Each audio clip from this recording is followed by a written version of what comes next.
Secara bahasa, togut itu kan diambil dari kata togo, tugian. Tugian itu melampaui batas. Harusnya apa? Harusnya ibadah kepada Al-Khaliq, taat kepada hukum Al-Khaliq. Itu batas makhluk. Nah, ketika makhluk memposisikan pada derajat Al-Khaliq, maka si makhluk ini telah melampaui batas. Ketika makhluk harusnya taat kepada hukum Allah, malah memposisikan diri sebagai pembuat hukum. Berarti apa? Melampaui batas kemakhlukannya. Makhluk harusnya apa? Ibadah kepada Allah, malah ingin diibadati atau mengajak orang untuk beribadah kepadanya, berarti melampaui batas kemakhlukannya. Jadi itu secara bahasa. Togut artinya melampaui batas. Firaun kenapa disebut togut? Izhab ila fir'auna innahu tagha. Melampaui batas karena mengatakan ana rabbukumul a'la. Itu kan melampaui batas. Syekh Muhammad Ibn Abdul Wahhab rahimahullah menjelaskan dalam risalah fi ma'na taghut, wa tawaghitu katsiratun.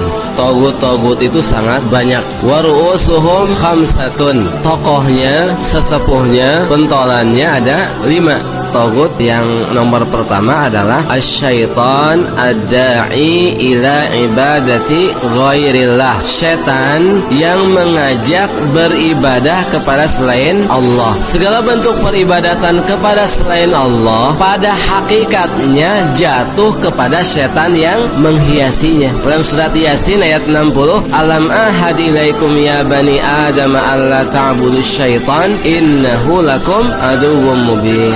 Bukankah telah aku wasiatkan kepada kalian, hei anak-anak Adam, jangan kalian ibadah kepada setan, jangan ikuti ajakan setan, sesungguhnya dia musuh yang nyata bagi kalian. Taghut yang kedua adalah al-hakim al-jair al-mughayyir li ahkamillah. Para penguasa yang merubah hukum-hukum Allah atau para pembuat hukum.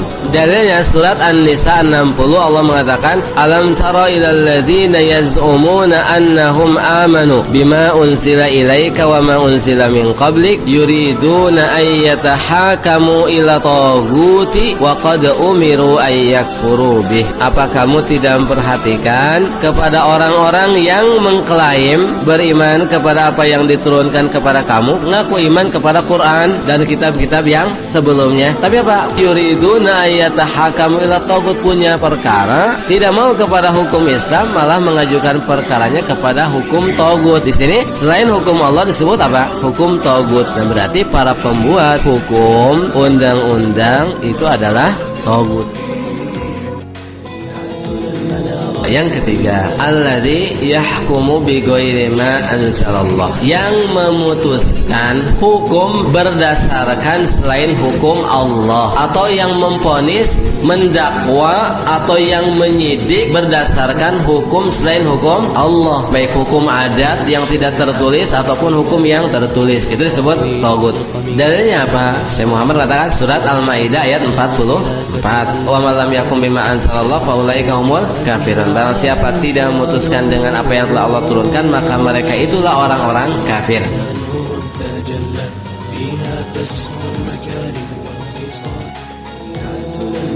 Yang keempat adalah alladzi yad'i ilmal ghaibi min dunillah, yang mengklaim mengetahui yang gaib selain Allah. Pengetahuan terhadap yang gaib merupakan sifat khusus Allah, sifat rububiyah Allah. Allah mengatakan dalam surat An-Naml, qul la ya'lamu man fis samawati wal ardil ghaiba illallah. Katakan, tidak ada yang mengetahui yang gaib di langit dan di bumi kecuali Allah. Yang gaib hanya Allah yang tahu. Nah, kalau ada orang yang mengklaim mengetahui yang gaib, berarti apa? Dia mengklaim sifat khusus Allah. Dia disebut taghut.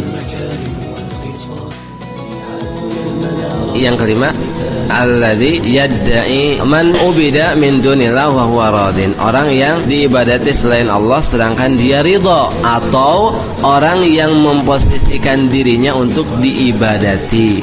Dalilnya surat Al-Anbiya ayat 29, Allah Subhanahu wa taala mengatakan, "Wa may yaqul minhum inni ilahum min dunihi fadzalika najzihi jahannam kadzalika najzil zalimin." Barang siapa mengatakan di antara mereka, sesungguhnya aku adalah ilah Tuhan, maka kami balas dengan jahanam, begitulah kami membalas orang-orang yang zalim. Tidak mesti kata-katanya saya adalah Tuhan, tapi dengan mengatakan saya adalah orang yang berhak membuat hukum, artinya saya adalah Tuhan. Itu maksudnya. Nah, ini adalah togut. Intinya di bawahnya memiliki cabang bentuk pada dunia realita ini. Kita tidak sah imannya tanpa kafir kepada togut tersebut.